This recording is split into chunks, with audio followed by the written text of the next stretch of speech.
Hello dear students, అందరికీ నమస్కారం. Welcome to our channel. Dear students, మన ఎగ్జామ్స్లో రైల్వేకి సంబంధించినటువంటి పరీక్షల్లో అత్యంత ప్రధానమైనటువంటి సబ్జెక్ట్ జనరల్ సైన్స్. మరి ఇలాంటి జనరల్ సైన్స్లో మనం ఆల్రెడీ ఒక ఆర్డర్లో చెప్పుకుంటూ వస్తూ ఉన్నాము. మరి ఈరోజు బయాలజీ నుంచి మనం నేర్చుకోబోతున్న అంశం ఏంటంటే జీర్ణ వ్యవస్థలో కాలేయం గురించి మనం నేర్చుకోవాలి. గత వీడియోల్లో జీర్ణాశయం గురించి మనం మాట్లాడాం, ఓకేనా. ఇప్పుడు జీర్ణ వ్యవస్థలో కాలేయం గురించి ఒకసారి మనం డిస్కస్ చేసే ప్రయత్నం చేద్దాం. రైట్ డియర్ స్టూడెంట్స్, ఇప్పుడు మనం డిస్కస్ చేయబోయేది ఏంటంటే కాలేయం అని చెప్పి మనం పిలుస్తూ ఉన్నాము. కాలేయం, ఓకేనా. కాలేయాన్ని ఇంగ్లీష్లో లివర్ అని చెప్పి పిలుస్తూ ఉంటాం, ఓకేనా. కాలేయాన్ని ఏమని పిలుస్తామండి? లివర్ అని చెప్పి మనం పిలవడం జరుగుతుంది. మరి ఈ లివర్ యొక్క ఫంక్షన్స్ ఏంటి అనేది మనం తెలుసుకునే ప్రయత్నం చేద్దాం. వాస్తవానికి లివర్ యొక్క పొజిషన్ ఏంటి, ఎక్కడ ఉంటుంది అనేది కూడా మనం తెలుసుకునే ప్రయత్నం చేద్దాం. ఇది జీర్ణాశయం యొక్క డయాగ్రాము, ఓకేనా. ఇదేంటండి? జీర్ణాశయం యొక్క డయాగ్రాము. సో జాగ్రత్తగా వినండి, ఇదంతా కూడా జీర్ణాశయం, ఓకేనా.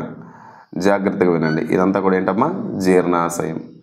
జీర్ణాశయాన్ని మనం ఇంగ్లీష్లో స్టమక్ అంటాము, మీ అందరికీ తెలిసిందే. ఈ స్టమక్ గురించి కూడా మనం మాట్లాడుకున్నాం, రైట్.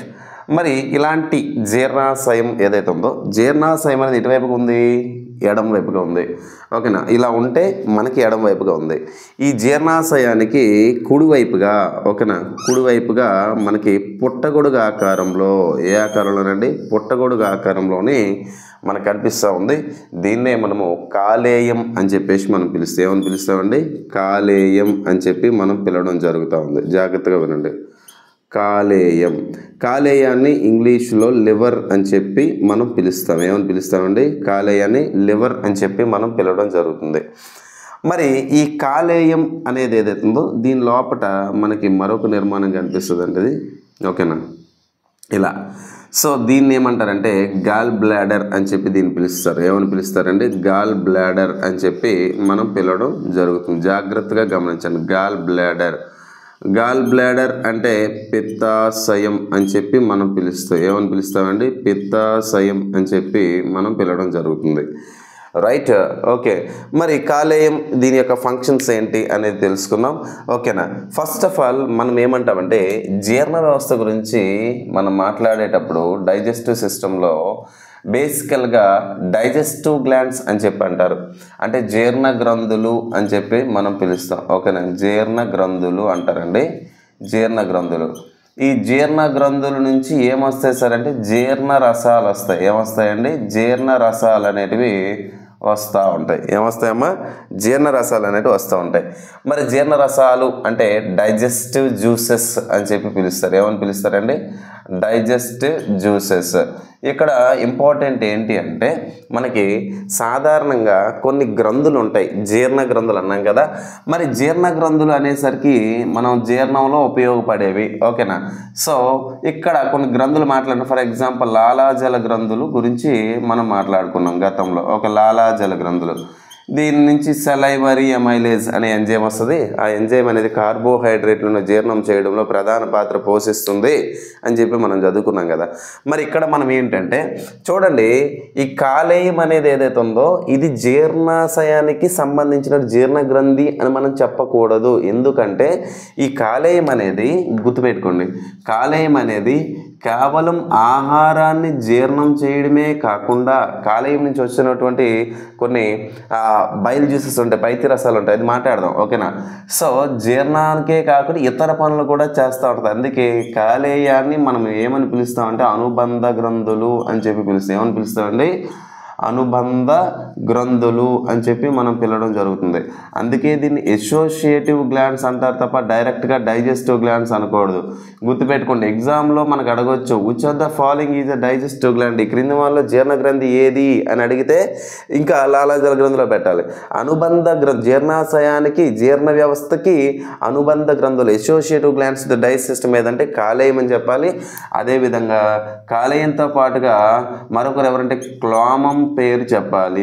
ఎవరి పేరు చెప్పాలన్నా? క్లోమం పేరు చెప్పాలి. క్లోమం అంటే ప్యాంక్రియాస్ అని చెప్పి మనం పిలుస్తాం. ఏమని పిలుస్తామండి? క్లోమం అంటే ప్యాంక్రియాస్ అని చెప్పి మనం పిలవడం జరుగుతూ ఉంటుంది. రైట్, గుర్తుపెట్టుకొని ఈ రెండు కూడా అనుబంధ గ్రంథులు, అంటే జీర్ణ వ్యవస్థతో అనుబంధంగా ఉండి జీర్ణంలోనే కాకుండా ఇతర పనులు కూడా చేస్తుంది, అందుకే అనుబంధ గ్రంథులు అని చెప్పి మనం పిలుస్తూ ఉంటారు.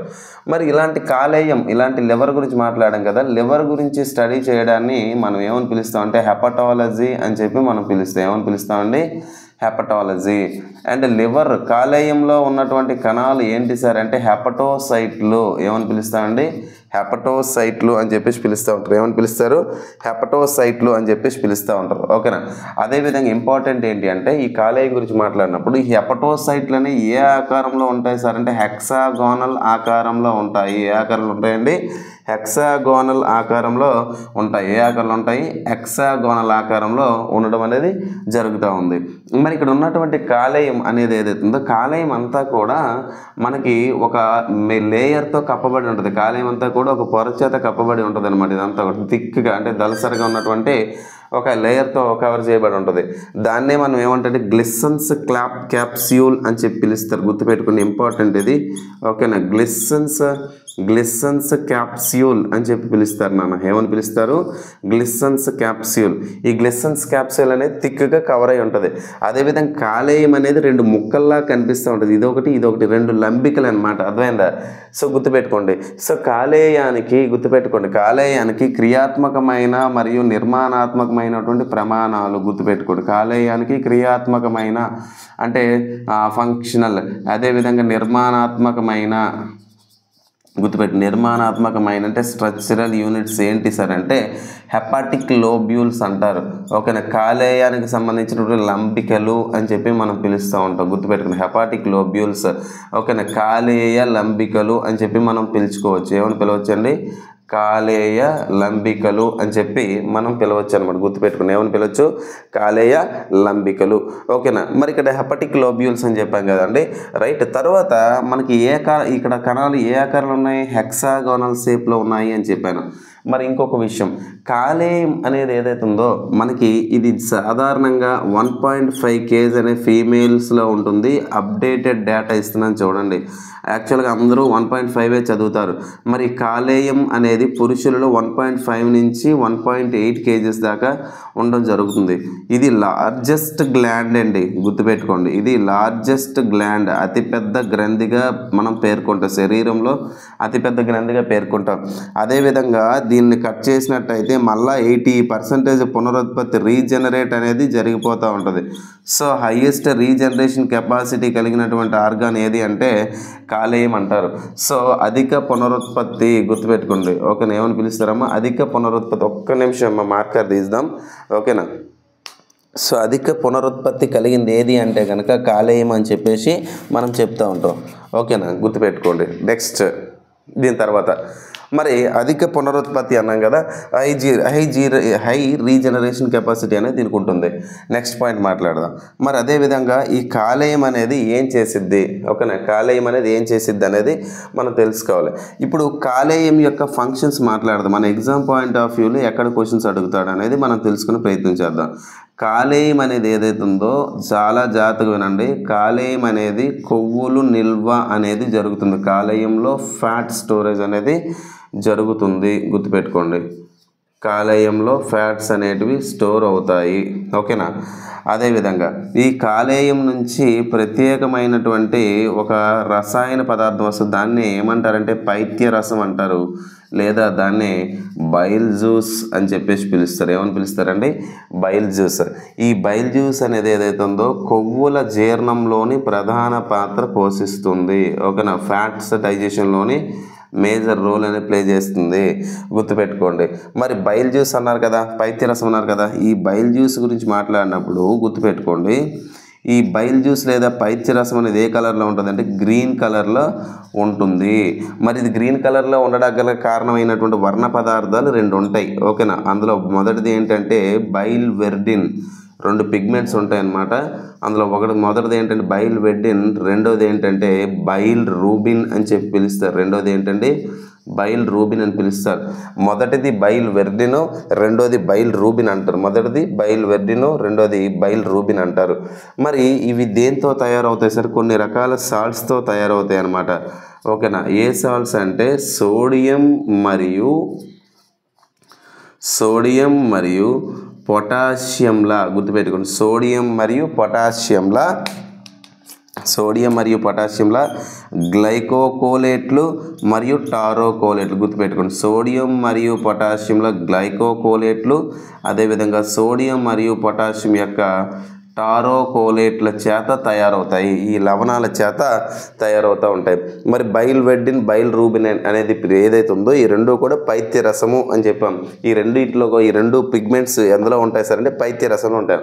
మరి ఈ పైత్య రసం అనేది తాత్కాలికంగా ఎక్కడ నిల్వ ఉంటుంది సార్ అంటే పిత్తాశయంలో ఉంటాయి గుర్తుపెట్టుకోండి. So temporary storage of bile juice ఎక్కడన్నా అంటే పిత్తాశయం. సో దాన్నే మనం ఏమని పిలుస్తాం అంటే గాల్ బ్లాడర్ అని చెప్పి పిలుస్తాం. ఏమని పిలుస్తాము? Gall bladder. సో టెంపరరీగా ఎక్కడ స్టోర్ అయ్యి ఉంటాయి సార్ అంటే గాల్ బ్లాడర్లో స్టోర్ అవుతాయి. సో గాల్ బ్లాడర్ ఇదే కదా. సో ఇందులో బైల్ జ్యూస్ అనేది ఏదైతే ఉందో టెంపరరీగా స్టోర్ అవడం అనేది జరుగుతూ ఉంటుంది అనమాట. ఓకేనా. సో చాలా ఇంపార్టెంట్. మరి కాలేయం దగ్గర నుంచి ఇక్కడ కాలేయం దగ్గర నుంచి ఒక నాళం వచ్చి చిన్న ప్రేగులు ఓపెన్ అవుతుంది, ఒక ట్యూబ్ వచ్చేసి, అవునా కదా. ఓకేనా, గుర్తుపెట్టుకోండి. దాన్ని మనం ఏమని పిలుస్తాం అంటే హెపాటిక్ డక్ట్ అని చెప్పేసి అంటే హెపాటిక్ నాళం అని చెప్పేసి పిలుస్తారండి. హెపాటిక్ డక్ట్ అని చెప్పేసి పిలుస్తారు. ఓకేనా, గుర్తుపెట్టుకోండి. దాన్ని హెపాటిక్ నాళం అని చెప్పి మనం పిలుస్తూ ఉంటాం. ఏమని పిలుస్తామండి? హెపాటిక్ నాళం అని చెప్పి పిలుస్తూ ఉంటారు. ఓకేనా. దీని నుంచి తాత్కాలికంగా నిల్వ ఉన్నటువంటి బయలు జ్యూస్ వచ్చి చిన్న ప్రేగు అయినటువంటి ఆంత్రమూలం ఏదైతే ఉందో డ్యూడేనం అంటారు. ఓకే, ఇది చిన్న ప్రేగులో మొదటి భాగం అండి, ఆంత్రమూలం. చిన్న ప్రేగులో మొదటి భాగం ఆంత్రమూలం. సో దాన్ని డ్యూడేనం అంటారు. ఈ డ్యూడేనం అనేది ఏదైతే ఉందో డ్యూడేనం లోపలికి రిలీజ్ అవుతూ ఉంటుంది అనమాట. మరి బయలు జ్యూస్ కొవ్వులు కరిగించడంలోనే ఓకేనా, కొవ్వులని జీర్ణం చేయడంలో ఉపయోగపడుతుంది. కొవ్వులు జీర్ణం అవడాన్ని మనం ఏమని పిలుస్తామంటే ఎమల్సిఫికేషన్ అని చెప్పి పిలుస్తూ ఉంటాం. ఓకేనా. సో కొవ్వులు అనేవి జీర్ణం అవుతాయి కదా, దాన్ని ఏమంటారంటే ఎమల్సీకరణం అని చెప్పి మనం పిలుస్తూ ఉంటాం. ఏమని పిలుస్తామండి? ఎమల్సీకరణంలోనే ఉపయోగపడుతూ ఉంటాయి. మరి ఇక్కడ ఉన్నటువంటి మనకి విటమిన్ ఏ, అదేవిధంగా విటమిన్ ఈ, అదేవిధంగా విటమిన్ కే, ఏఈకే అనే పిలుస్తున్నటువంటి విటమిన్లు కూడా తాత్కాలికంగా నిల్వ అనేది కాలేయంలో ఉంటాయి. అదేవిధంగా గ్లూకోజ్ నిల్వ, అధిక గ్లూకోజ్ నిల్వ కూడా ఏదైతే ఉందో ఇది కాలేయంలో జరుగుతుంది. ఎక్కడండి? కాలేయంలో నిల్వ అనేది ఉంటుంది. అదేవిధంగా రక్తం గడ్డ కట్టించే ఫ్యాక్టర్, ఓకేనా, రక్తం గడ్డ కట్టకుండా ఉండేందుకు ఉపయోగపడే నిరోధకం, రక్తస్కందక నిరోధకం అంటారు. దాన్నే హెపారిన్. ఏమంటారండి? హెపారిన్. సో దీన్నే రక్తస్కందక నిరోధకం అని చెప్పి పిలుస్తారు. ఏమని పిలుస్తారండి? రక్తస్కందక నిరోధకం అని చెప్పి పిలుస్తారు. సో రక్తస్కందక నిరోధకం కూడా ఈ కాలేయం నుంచి రిలీజ్ అవ్వడం అనేది జరుగుతూ ఉంది.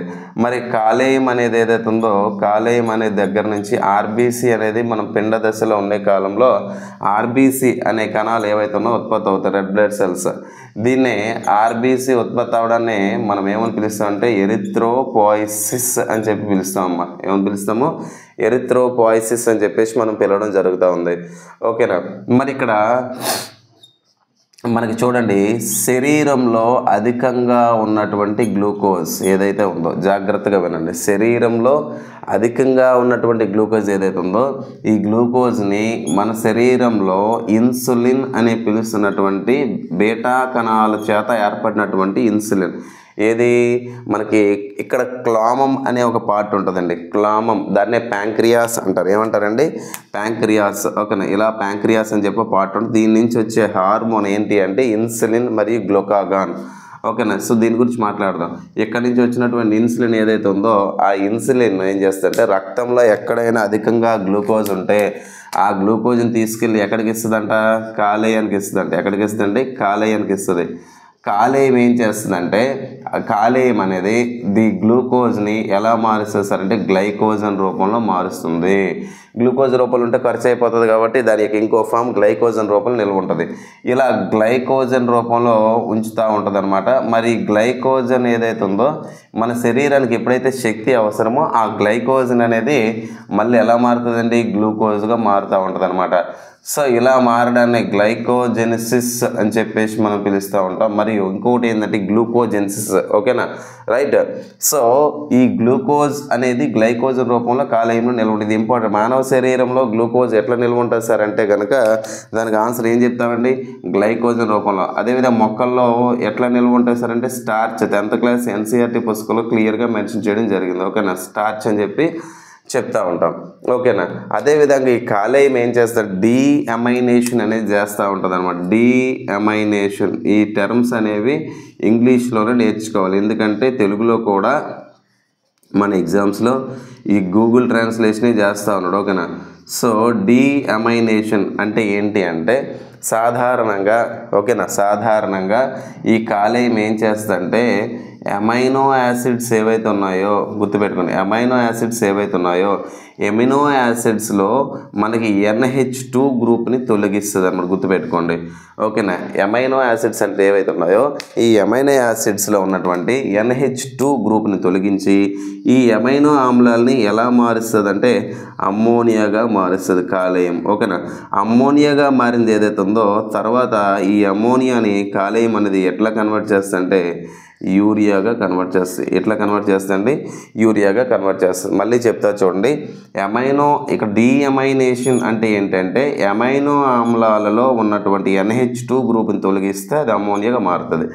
ఆ తర్వాత అమ్మోనియాని ఎలా మార్చుకుంటుంది సార్ అంటే యూరియాగా మార్చుకుంటుంది అనమాట. అర్థమైందా. ఇలా మారడాన్ని మనం ఏమంటామంటే డీఅమైనేషన్ అని చెప్పేసి మనం పిలవడం జరుగుతుంది. ఏమని పిలుస్తామండి, డీఅమైనేషన్ అని చెప్పేసి మనం పిలుస్తూ ఉంటాం. ఈ పాయింట్ చాలా చాలా ఇంపార్టెంట్. అదేవిధంగా శరీరంలో ఉన్నటువంటి విష పదార్థాలు ఏవైతే ఉన్నాయో డీటాక్సిఫికేషన్ చేస్తుంది కాలేయము. డీటాక్సిఫికేషన్ అంటే ఏంటంటే నిర్జలీకరణము.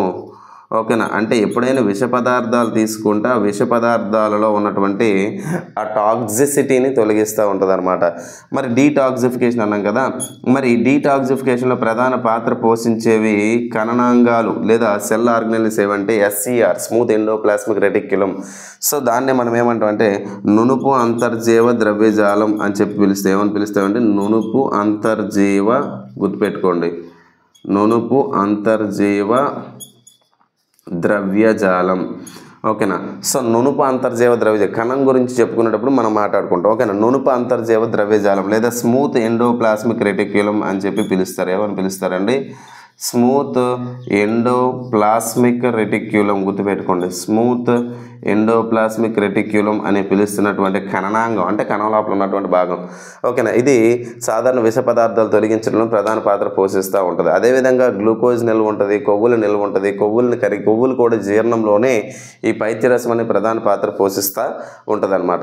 ఈ పాయింట్స్ అనేవి చాలా చాలా ఇంపార్టెంట్. ఓకేనా. ఇవి చాలా చాలా అంటే మన exam point of view maximum ఈ లివర్ గురించి క్వశ్చన్ అడిగేటప్పుడు దీన్ని మిస్ అయితే చేసే పరిస్థితి లేదు. ఈ ఏరియాని కవర్ చేసుకుంటూ వెళ్ళాలి.